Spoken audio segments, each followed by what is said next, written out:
And design वाले लोग जो हैं वो डिज़ाइन पैटर्न्स, किस तरह के कलर कम्बिनेशन अच्छे रहेंगे, इस तरह की चीज़ें उन्हें काफ़ी आइडियाज़ जो हैं जनरेशन से, इमेज जनरेशन से जो है वो मिल सकते हैं। टेक्सचर्स कौन से अच्छे रहेंगे। इसी तरह से कंप्यूटर विजन के अंदर जो है कि जी कंप्यूटर विजन हम सिखा सकते हैं कि वो जो फ्लाज हैं किसी भी फैब्रिक के अंदर, अगर वो ऑटोमेटिकली उनको डिटेक्ट कर ले मशीन, तो आपका कितना टाइम बच जाएगा, टेक्सटाइल इंडस्ट्री के अंदर कितना फ़ायदा हो जाएगा अगर इस तरह की चीज़ें हम ऑटोमेटिकली डिटेक्ट कर सकें। तो उसके लिए कंप्यूटर विजन का बच्चों को आइडिया होना चाहिए कि किस तरह से कंप्यूटर विजन काम करती है, ताकि वो उस पर काम कर सकें या किसी से करवा सकें। इसके बाद data analysis and machine learning इसमें भी इम्पॉर्टेंट है। फॉर एग्जांपल आप अपने प्रोडक्शन के प्रोसेसेस को ऑप्टिमाइज़ करना चाह रहे हैं, आप वेस्ट को रिड्यूस करना चाह रहे हैं कि हमारा फैब्रिक ज़ाया ना हो, आप परफॉर्मेंस को इन्हेंस करना चाह रहे हैं, या आप फैशन इंडस्ट्री के अंदर फ्यूचर ट्रेंड्स को प्रेडिक्ट करना चाह रहे हैं, तो उसके लिए भी आप मशीन लर्निंग जो है वो यूज़ कर सकते हैं। तो बच्चों को हमें ये सिखाना चाहिए। तो ये कुछ टेक्सटाइल एंड डिज़ाइन के हवाले से थे कोर्सेज डायरेक्शंस। देन हमारे पास हेल्थ साइंसेस के हवाले से हैं। हेल्थ साइंसेस के हवाले से एक जो बहुत इंपॉर्टेंट कोर्स है that is digital image processing. ठीक है, डिजिटल इमेज प्रोसेसिंग यूज़ होता है इमेजेस की क्वालिटी को इन्हांस करने के लिए। फॉर एग्जांपल आप रिपोर्ट्स किसी की ले रहे हैं, किसी पेशेंट की, लेकिन वो क्लियर नहीं आ रही, तो आपके पास अगर कोई, आपको पता है कोई तरीका इस तरह का, कोई एल्गोरिदम इस तरह का जिससे आप उन इमेजेस को क्रिस्टल क्लियर कर सकें, तो आपका काफ़ी आसानी हो जाएगी। तो ये एक ऐसा कोर्स है जो कि आई थिंक शायद करिकुलम में भी ऐड हो, पहले से है करिकुलम में। तो डिजिटल इमेज प्रोसेसिंग है। उसके बाद मशीन लर्निंग है। जब आपने, अगर फॉर एग्जांपल आपने इमेज प्रोसेसिंग कर ली, उसके बाद आपके पास क्लियर इमेज आ गई प्रोसेस होके, तो क्या आप जो है उसको खुद जो है डायग्नोज कर सकते हैं, या क्या वो इतनी क्लियर स्टिल जो है वो इतना जो है उसमें क्लैरिटी नहीं है स्टिल, और आप ये चाहते हैं कि मशीन आपके लिए क्लासिफिकेशन करे, तो वो काम भी आप मशीन लर्निंग के लिए ज़रिए जो है वो करवा सकते हैं। तो ये मशीन लर्निंग का जो कोर्स है ये भी बहुत क्रिटिकल है हेल्थ साइंसेस के अंदर, स्पेसिफिकली जो मेडिकल इमेजिंग की डिग्री है BS की, उसके लिए। इसके बाद प्रिसीजन न्यूट्रिशन है। ठीक है, प्रिसीजन न्यूट्रिशन, प्रिसीजन एग्रीकल्चर, ये अब हर जगह पे हम देख रहे हैं कि प्रिसीजन का वर्ड आ रहा है। प्रिसीजन न्यूट्रिशन क्या है कि किसी बंदे को उसके जीन्स की बेस पे, उसके लाइफस्टाइल की बेस पे पिन पॉइंट करके उस तरह से न्यूट्रिशन दी जाए कि वो उसका डाइट प्लान उस तरह से बनाया जाए। ठीक है, तो ये प्रिसीजन न्यूट्रिशन का जो अंडरग्रेड का हमारा कोर्स है, प्रोग्राम है, उसके अंदर हम ये प्रिसीजन न्यूट्रिशन जो है वो ऐड कर सकते हैं उसका कोर्स। इसके बाद प्रेडिक्टिव मॉडलिंग है इसके अंदर भी, कि डिफरेंट जो डाइट प्लान्स हैं उनका क्या इफ़ेक्ट आ सकता है किसी पर्सन की हेल्थ पे। अगर हम ये पहले प्रेडिक्ट कर सकें तो हम इस तरह के मॉडल्स को जो है वो यूज़ कर सकते हैं, उससे काफ़ी फ़ायदा होगा हेल्थ प्रोफेशनल्स को। इसी तरह से फूड इनोवेशन है। आप देखें, आप चैट GPT को कहें कि मुझे एक नई रेसिपी बना दो, तो वो आपको नई रेसिपी बना देगा। तो आप देख रहे हैं कि ये जो फूड इनोवेशन है ये कितनी इसमें चेंज आएगा, कितनी स्पीड से इसमें रेवोल्यूशन आएगा, आ चुका है बल्कि, कि आप different flavours, different textures food के हवाले से कुछ फाइंड आउट करना चाह रहे हैं, तो आप जो ये लैंग्वेज जनरेशन के मॉडल्स हैं इनसे पूछ सकते हैं, और ये आपको कुछ ना कुछ आंसर दे देंगे, कुछ ना कुछ डायरेक्शन दे देंगे जिस पे आप आगे जो है वो चल सकते हैं। और इसी तरह से कंप्यूटर विजन भी इसमें इंपॉर्टेंट है। फॉर एग्जांपल थेरेपिस्ट जो हैं वो अगर फिजियोथेरेपिस्ट हैं और एक्सरसाइजेस करवा रहे हैं लोगों को, तो अगर एक कैमरा हो जो कि ये बता रहा हो कि इसके जो एक्सरसाइजेस और जो पोजेस हैं वो ठीक हैं या नहीं, तो एक्चुअली मॉनिटरिंग के लिए, तो उसके लिए भी इसका बड़ा फ़ायदा हो सकता है कि जो थेरेपिस्ट है अगर उससे गलती हो जाती है कहीं पे फिजियोथेरेपिस्ट से, तो वो उसको करेक्ट कर सके। तो ये भी काइंड ऑफ असिस्टेंस के तौर पे ही आएगा, कि जैसे मैंने पहले आपको बताया था कि असिस्ट करेगा, तो ये भी असिस्ट करेगा जो हेल्थ केयर प्रोफेशनल है उसको, कि किस तरह से जो है वो इसको बेहतर किया जा सकता है। तो ये मैंने क्विकली जो है सारी डिपार्टमेंट्स के हवाले से सारी चीज़ें कवर करने की कोशिश की है। तो मुझे उम्मीद है कि आप लोगों को कुछ ना कुछ डायरेक्शंस मिली होंगी आगे मूव होने के लिए। तो इसके हवाले से अगर आप लोगों के कोई क्वेश्चंस हैं तो आप लोग कर सकते हैं, या जैसे सर ने कहा कि अगर आप लोग अपने अपने नॉलेज यूनिट के, अपने प्रोग्राम्स के हवाले से अगर कोई दो आइडियाज़ जो हैं वो लेके आते हैं, बताते हैं कि किस तरह से आप मशीन लर्निंग को या आर्टिफिशियल इंटेलिजेंस को यूज़ कर सकते हैं, तो उस तरह से भी हम कर सकते हैं। तो पहले मेरे ख्याल में क्वेश्चंस ले लेते हैं, अगर कोई क्वेश्चन है आपके। जी, इसमें एक चीज़ और है कि पेशेंट कोई भी ट्रीटमेंट के लिए आता है फिजियोथेरेपिस्ट के पास या डाइटिशियन के पास या मेडिकल यूनिट के पास, तो उसमें पेशेंट अपने साइन एंड सिम्टम्स बताता है कि मुझे इधर दर्द हो रही है, ये है, मेरा वेट इतना है। जी जी, वो सारे सिनेरियो क्रिएट करके उसका जो पॉसिबल सोल्यूशन है वो भी मेरा ख्याल है आर्टिफिशियल इंटेलिजेंस के थ्रू पता लग सकता है। बिल्कुल, कि डायग्नोसिस किस तरफ जा रहा है। एग्जैक्टली लग सकता है। देखें, जब भी आपने मशीन लर्निंग को यूज़ करना है, क्योंकि अब ज़्यादा काम आर्टिफिशियल इंटेलिजेंस के अंदर, मशीन लर्निंग के अंदर ही हो रहा है, तो उसके लिए आपको प्रीवियस हिस्टोरिकल डाटा चाहिए कि ये पेशेंट था, इसके ये सिम्टम्स थे, तो इसको क्या इसकी क्या डिजीज़ थी।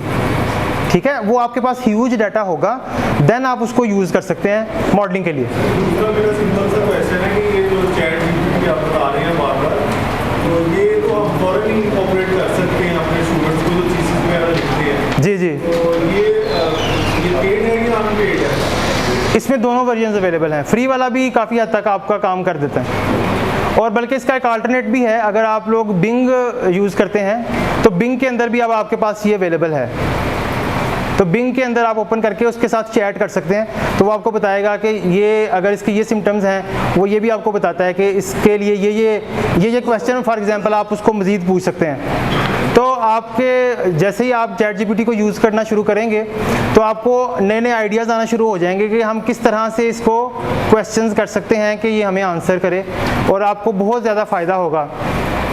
जैसे एक वक्त में गूगल का फ़ायदा लोगों ने देखा, और अब हम उसको फॉर ग्रांटेड लेते हैं। तो अब यही टाइम है चैट जीपीटी का, कि अब ये चैट जीपीटी का टाइम है। उसी वजह से गूगल ने जो है वो बार्ड को लॉन्च किया कि अब वो गूगल जो है वो नीचे ना चला जाए, उसकी यूज़र बेस कम ना हो जाए।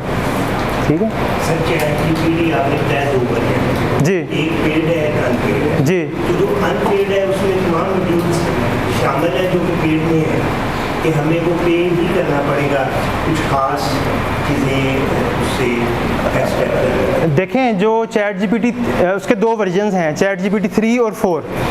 तो जो 3 वाला वर्जन है जो पहले आया था, आज से 6 माह पहले लॉन्च हुआ था, वो फ्री है। लेकिन जो उसका 4th वर्जन है वो पेड है। उसमें डिफरेंस सिर्फ ये है कि वो 500 टाइम्स जो है वो ज़्यादा बड़ा मॉडल है, तो हम ये एक्सपेक्ट करते हैं कि वो बेहतर आंसर देगा। उसमें मिलियंस ऑफ पैरामीटर्स हैं, उसमें बिलियंस ऑफ पैरामीटर्स हैं। ये बेसिकली डिफरेंस है। तो जितना काम, क्योंकि आप पहले उसको यूज़ करना शुरू करें चैट जीपीटी 3 को, आप यूज़ टू हो जाएंगे तो आपको पता लग जाएगा कि अब आपको पेड वर्जन की ज़रूरत है या नहीं। वो जो फ्री वाला वर्जन है वो फ्री ही रहेगा। उसका अल्टरनेटिव भी मैंने आपको बता दिया है, बिंग के अंदर आप यूज़ कर सकते हैं। सर, ये जो आपने बताया कि पाइथन है, तो चैट जीपीटी इसको रिप्लेस ही कर देगा? नहीं, पाइथन पूरा उसका एल्गोरिथम उसे लेगा? नहीं, रिप्लेस कभी नहीं कर सकता। देखें, आपको ह्यूमन इंटेलिजेंस फिर भी चाहिए कहीं ना कहीं पे। आपको वो क्रिएटिव आइडियाज़ ज़रूर देगा। ठीक है, फॉर एग्जांपल एक स्टूडेंट है, वो उसने कोई असाइनमेंट आप उसको देते हैं, और आजकल स्टूडेंट्स काफ़ी ज़्यादा इसको यूज़ भी कर रहे हैं। आप स्टूडेंट को असाइनमेंट देते हैं कि पाइथन के अंदर आप ये काम करके लाओ, ये प्रॉब्लम सॉल्व करके लाओ। अब वो अगर उसके लिए कोड जनरेट करवा लेता है, लेकिन वो कोड एग्जैक्टली वो काम नहीं कर रहा जिसके लिए उसने उसको जनरेट करवाया है, तो वो उसमें चेंज नहीं कर सकता, क्योंकि उस बंदे को नॉलेज ही नहीं है पाइथन लैंग्वेज का। अगर तो वो फिर उसको नहीं कर सकता। यानी कि बंदे को डोमेन का नॉलेज होगा तो फिर उसके लिए फ़ायदेमंद है। ये बेसिकली आइडिया। तो वो उसको रिप्लेस नहीं कर सकता, क्योंकि वो एग्जैक्टली आंसर नहीं देता, तो फिर आपको उसको अल्टर तो करना पड़ेगा ना। ठीक है,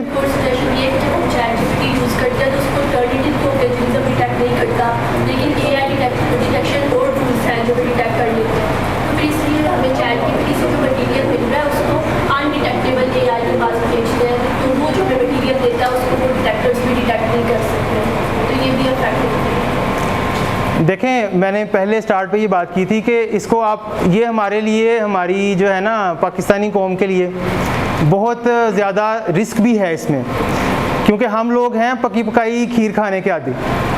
तो अगर हम उसको एज इट इज़ पकड़ के यूज़ कर लेंगे तो उसका बहुत ज़्यादा नुकसान हो सकता है। इस चीज़ पे भी हमें चेक रखना है कि बच्चे उसको एज इट इज़ पकड़ के तो यूज़ नहीं कर रहे।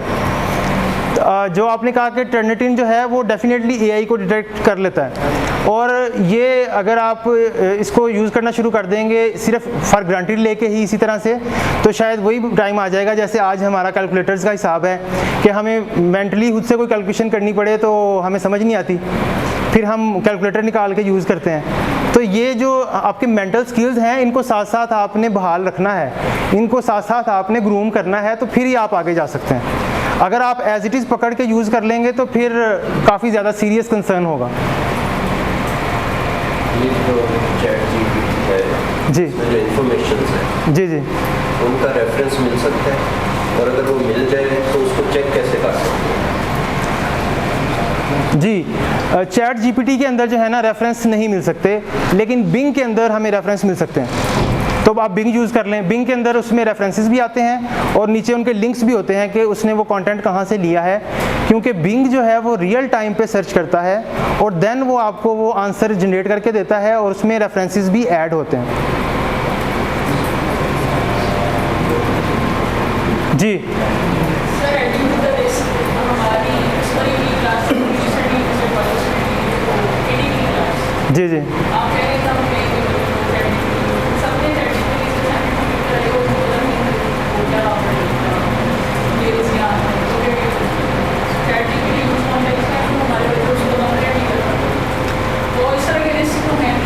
जी रिस्क तो है, लेकिन टीचर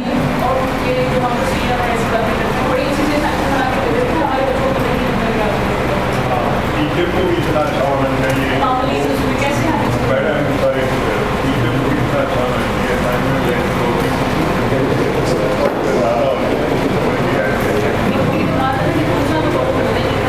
देखें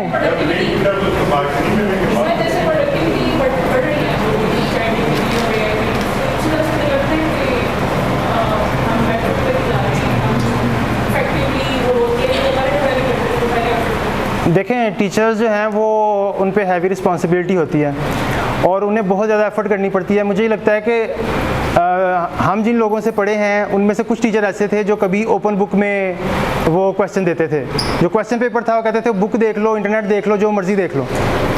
तो हमें उस लेवल पे आना पड़ेगा जो हम कोविड के टाइम पे हमने किया था कि हमने उनको क्वेश्चन दे दिए कि आप घर पे बैठ के सॉल्व कर लो, और हमने ये स्ट्रैटेजी रखी कि उसको ओपन बुक रखें। तो मेरे ख्याल में अब हमें ओपन बुक की तरफ ही आना पड़ेगा ताकि हम उस चीज़ से बच सकें, और कोई ऑप्शन नहीं है हमारे पास। ठीक है, अगर आप वो क्वेश्चन देंगे जो जैसे वो पहले नेट से ढूंढ लेते थे, अब वो ChatGPT से उनको मिल जाएंगे, तो वो सेम है। उसका नाम बदल देना, ओपन बुक ना रखें, आप उसका नाम रखें ओपन चैट। हाँ जी, ऐसे कर लें। जी, कोई और क्वेश्चन?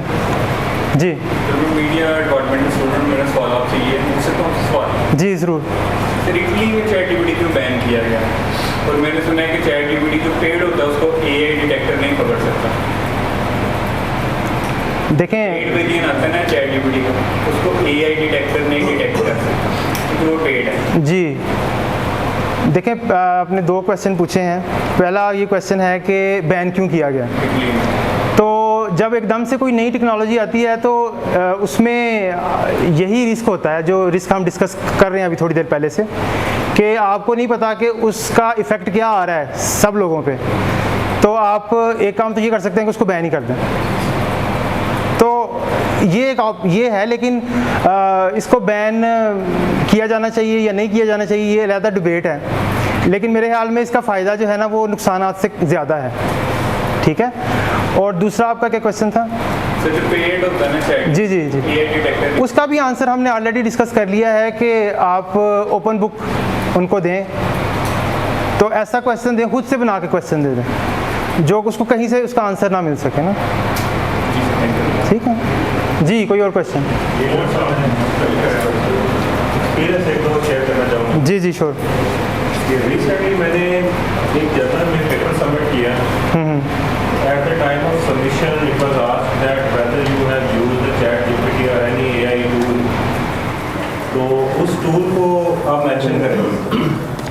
इस पे अभी कुछ जो पब्लिशर हैं उनकी ये पॉलिसी भी सामने आई है जी कि वो कहते हैं जी ChatGPT को एज ए ऑथर आप मेंशन करें, ऑथरशिप दे दें। और एक और जो मैंने ऑब्जर्व किया कि जैसे ही आप कोई एकेडमिक टेक्स्ट जनरेट करते हैं तो अभी वो पेड हो या अनपेड हो वो इतना फास्ट नहीं है, ह्यूमन ब्रेन हमेशा उससे आगे रहेगा कि अगर हम एज ए टीचर कोई एकेडमिक असाइनमेंट देंगे तो उसमें ज़ाहिर है कुछ रेफरेंसेस चाहिए होंगे। तो चैट जीपीटी अभी तक यही है कि वो गलत रेफरेंस ऐड करता है अगर आप उससे करवाते हैं, हाँ जी और या वो बिल्कुल नहीं कर सकता। जी जी तो कम से कम कुछ ऐसी चीज़ें अभी हैं जो बीइंग टीचर हम कंट्रोल कर सकते हैं। जी। स्टूडेंट्स को हम एनकरेज भी करें और फिर हम कंट्रोल भी रख सकते हैं। बिल्कुल। अभी इसमें कंट्रोवर्सीज बहुत ज़्यादा चल रही हाँ हैं। जी। इस तरह कुछ पब्लिशर जो हैं वो इसको हाईली डिस्करेज कर रहे हैं, कुछ प्रमोट कर रहे हैं, कुछ कह रहे हैं कि आप इसको ऑथर राइट्स दे दें एटसेट्रा। हाँ जी। आई होप कि नियर फ्यूचर हमारे लिए भी